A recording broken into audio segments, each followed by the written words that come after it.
Proverbs chapter 22 verse 6. Train up a child in the way that he should go, and when he is old, he will not depart from it. Is able to do just what he said he would do. He's gonna fulfill every promise. Ephesians chapter 6, I'll be reading verses 1 through 7. Verses 1 through 7.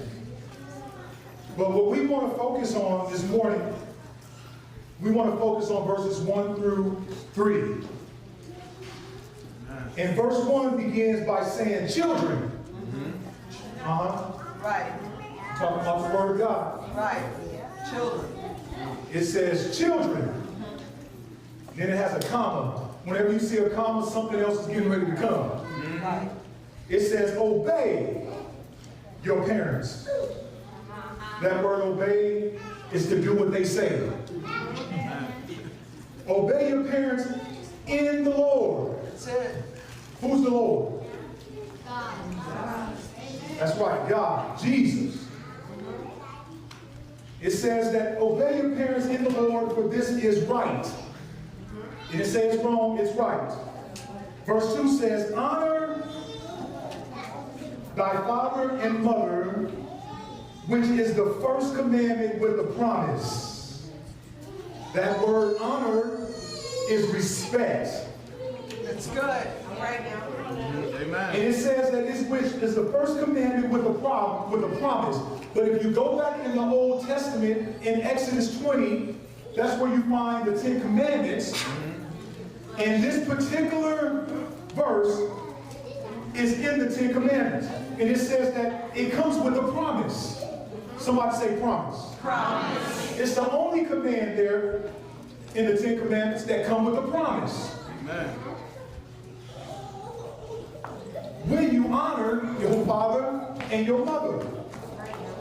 Verse 3 says that it may be well with thee, and thou mayst live long on the earth.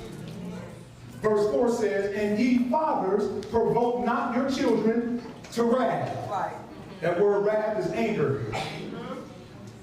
But bring them up. Yes. How many know Humpty Dumpty? He was up. Yes. We're going to talk about that. He was up on a wall. I don't know how he got there. It says, bring them up in the nurture and admonition of the Lord. That word nurture means discipline. Admonition means instructions.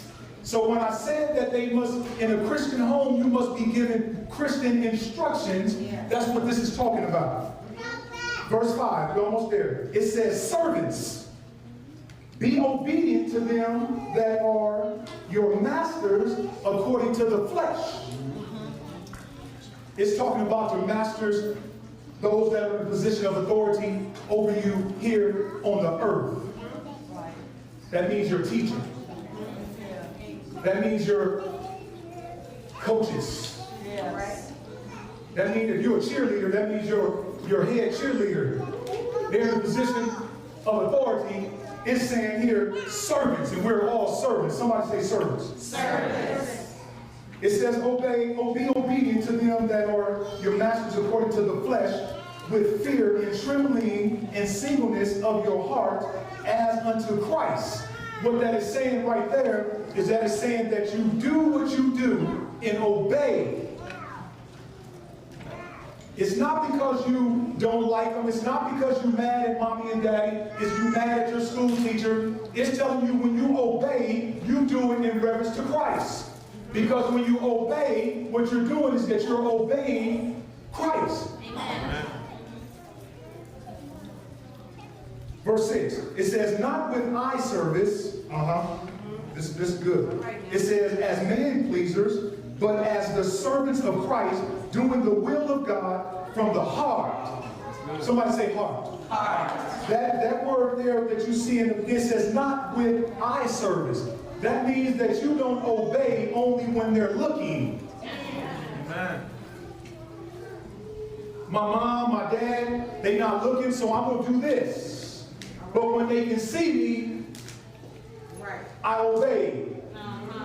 That's saying not with eye service. That means that you obey whether they're looking or not. As man pleasers, we don't do anything to please men. We do everything to please God. Verse 7. And this is where we stop. It says, with good will doing service as to the Lord. Here's what I'm saying. And not to men. May God add a blessing to the reader, the hearer, and the doer of his word. Just look at somebody, give them a high five, and tell them, let's obey. And you may have your seats.